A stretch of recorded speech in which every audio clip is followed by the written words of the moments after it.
Hi everyone, this is Rudraksh. In today's video, we will be talking about how to embrace uncertainty. Now, right off the bat, let me tell you that I used to find uncertainty paralyzing.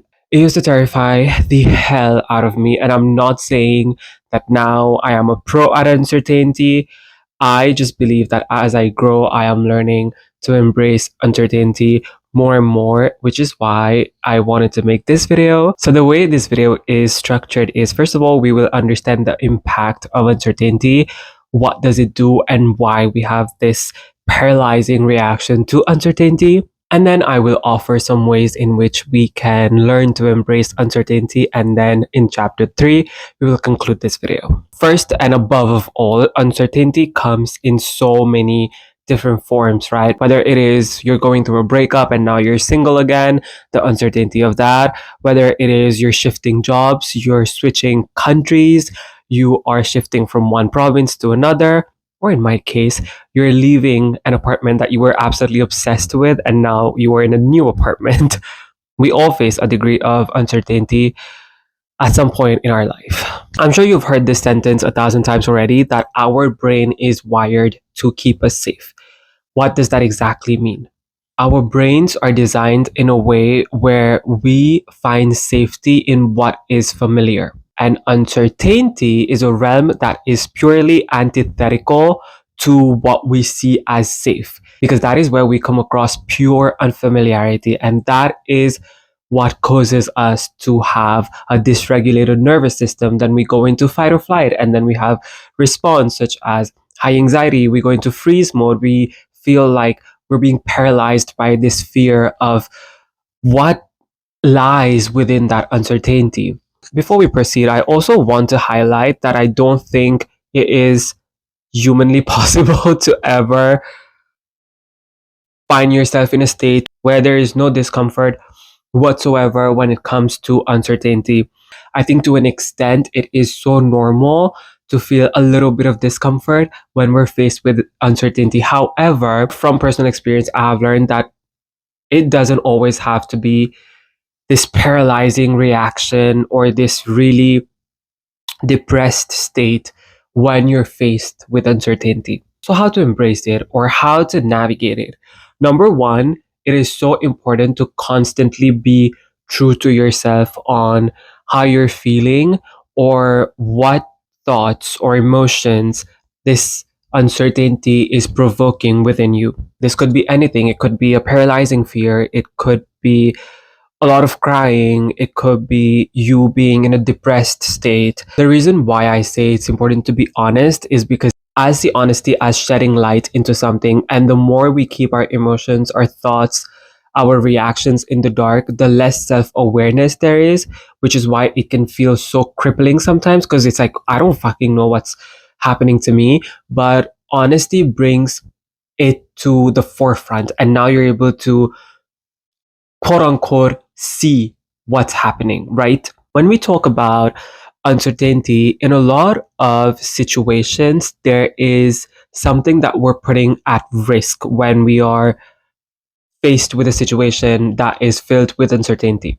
If you are quitting your job and going into a new one, if you are switching apartments, if you're changing countries, there's a risk involved. And that risk is what creates so much fear. So, what I like to do is I usually sit down and I will think about the risk to reward ratio. The reason why I say that is that this helps you put the reward on a pedestal and make it bigger than your fear. So, if moving countries means eventually getting to live out your dreams, it means being a happier version of yourself. If quitting a job makes you happy, if leaving a relationship makes you happy, the reward is greater than the risk of staying in that dead relationship, that dead job, that dead place that you're living at. During times of uncertainty, our fear becomes so big. That's why we feel so paralyzed by it. But when the reward is bigger than the fear, then you can talk to yourself and work it in your brain that no, what I am going for is bigger than this fear right now. And instead of being engulfed by this fear and letting it keep me stuck, I am going to proceed because I know past that fear lies a reward that will benefit me in the longer run. There's this concept that has helped me enormously when it comes to dealing with uncertainty, or you're in a situation that seems pretty chaotic. And that concept is entropy. So, entropy is a scientific concept that measures disorder. It's used in physics, chemistry, but it's also used in economics. But within the healing space, you can use the concept of entropy to understand that a new order can only exist within a state of disorder, that it is only chaos that can bring in a new state of being. And which is why it is so important to embrace uncertainty and chaos, because there's so much good happening for you during those times. A prime example, I have wanted to start a YouTube forever, like forever. I'm 26 now, maybe since I was 15. It is only now because I yesterday moved to a new apartment and it has been so overwhelming for me to leave an apartment that I used to love so much and to move into a new one that I'm not the biggest fan of. That led me to sitting down and creating this YouTube video today. If that isn't the biggest example of how during chaos and uncertainty, there are still things working out in your favor, I don't know what is.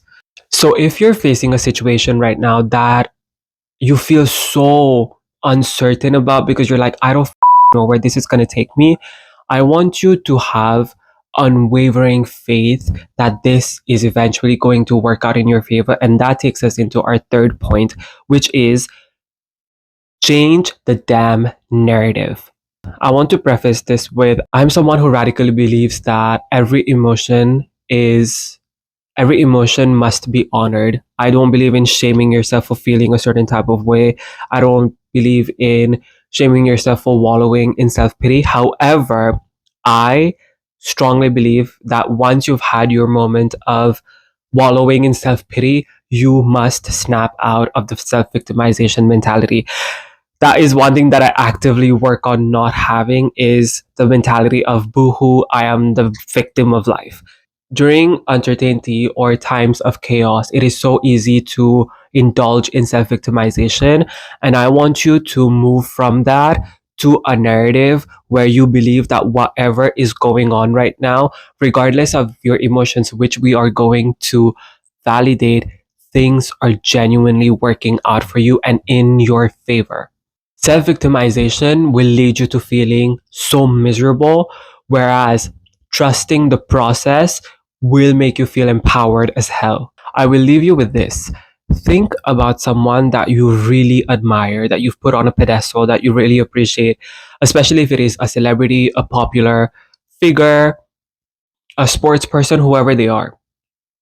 These people must navigate uncertainty at all times. Think about actors or influencers when they've had these big blockbuster movies or they've just signed the biggest brand endorsement of their life. After that high comes a phase of pure uncertainty. Yes, they've secured themselves financially, but you have to keep the ball rolling, right? When is the next big thing? Between that and the big success that they just had, there is so much uncertainty. And all these people, in some way, must have powered through that to be where they are today. So I want you to tap into living examples of how persevering through uncertainty will get you to the other side in such a beautiful way, where you don't always have to drag yourself through emotional and mental spaces, mental mud spaces, and come out battered and bruised, right? We can work on calming our nerves, just kind of breathing this out, taking a deep breath and being like, you know what? I am anxious a little bit, but at the end of it, I am going to be absolutely fine because I radically believe that things will work out for me. You got this, babes.